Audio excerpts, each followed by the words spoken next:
Ration బియ్యాన్ని పక్కదారి పట్టిస్తున్న అక్రమార్కులపై చర్యలు తప్పవని రాష్ట్ర సివిల్ సప్లై మంత్రి నాదెండ్ల మనోహర్ హెచ్చరించారు. కాకినాడలో నిర్వహించిన విలేకరుల సమావేశంలో ఆయన మాట్లాడుతూ, పేద ప్రజల రేషన్ బియ్యాన్ని కాకినాడ పోర్టు ద్వారా ఎగుమతి చేయడంపై పూర్తి స్థాయిలో తనిఖీలు కొనసాగుతున్నాయని చెప్పారు. 5,300 మెట్రిక్ టన్నుల రేషన్ బియ్యాన్ని సీజ్ చేసినట్లు వివరించారు.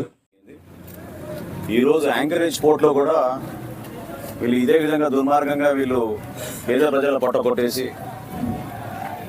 బియ్యాన్ని ఎగుమతి చేసి ఆఫ్రికన్ దేశాలకి చాలా దారుణంగా మన దేశాన్ని కూడా చెడ్డపేట తీసుకొస్తున్నారు. ఇది ఎంత అక్రమంగా అన్యాయంగా చేస్తున్నారంటే, అటువంటి బియ్యం సరఫరా చేసి పేద దేశాల్లో అక్కడ భారీ అవినీతికి పాల్పడి వీళ్ళు ఈ విధంగా ఇక్కడి నుంచి ఎక్స్పోర్ట్ చేస్తుంటే వెళ్తే ఈరోజు యాంకరేజ్ పోర్ట్లో నేనే ఆశ్చర్యపోయాను.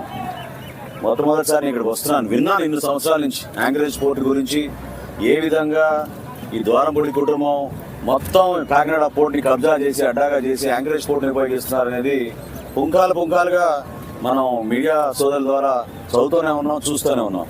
కానీ ఈరోజు మేము సందర్శించినప్పుడు ప్రధానంగా అశోక ఒకటి, తర్వాత H1 ఒకటి, ఈ రెండింటిలో కూడా తనిఖీలు చేసినప్పుడు పబ్లిక్ డిస్ట్రిబ్యూషన్ సిస్టంలో ఉండాల్సిన బియ్యం ఇక్కడ ఆధారాలతో సహా మాకు దొరికింది. సో 2,800 మెట్రిక్ టన్నులు అశోకాలో అయితే H1లో 2,500 మెట్రిక్ టన్నులు, అంటే 5,300 మెట్రిక్ టన్నులు ఈరోజు ఉదయం ఈ తనిఖీలో మేము సీజ్ చేసాం. పోర్టు అధికారి గారికి కూడా నేను రిక్వెస్ట్ చేశాను, షిప్పింగ్ మొత్తం ఆపేయమని. ఖచ్చితంగా ఇంకా లోతుగా తనిఖీలు చేయాలి. జాయింట్ కలెక్టర్ గారు, MD గారు ఒక టీం ఫామ్ చేసి మిగతా గోడౌన్స్ ఏవైతే పోర్ట్ ఏరియాలో ఉన్నాయో బట్ అన్నిటికీ కూడా తనిఖీ చేసి మేము అనుకునే విధంగానే పారదర్శకంగా, నిజాయితీగా పేద ప్రజల సొమ్ము, మన దేశానికి సంబంధించిన సొమ్ము వీళ్ళ అవినీతి కోసం ఉపయోగించుకోవడం అనేది మేము ఇంకా జరగనివ్వం. ఎట్టి పరిస్థితుల్లో కూడా ఈ వ్యవస్థ మార్పు కోసం నిజాయితీగా పనిచేసే వ్యక్తులను ముందుకు తీసుకొచ్చి జాగ్రత్తగా, పారదర్శకంగా ఈ ప్రాంతంతో మొదలుపెట్టాం. ఈ క్లీనప్ అనేది నేను మొట్టమొదటి నుంచి కూడా అంటూనే ఉన్నాను. ఇప్పుడు కార్టెల్ ఏర్పడింది. ఈ కార్టెల్ని బ్రేక్ చేయాలి.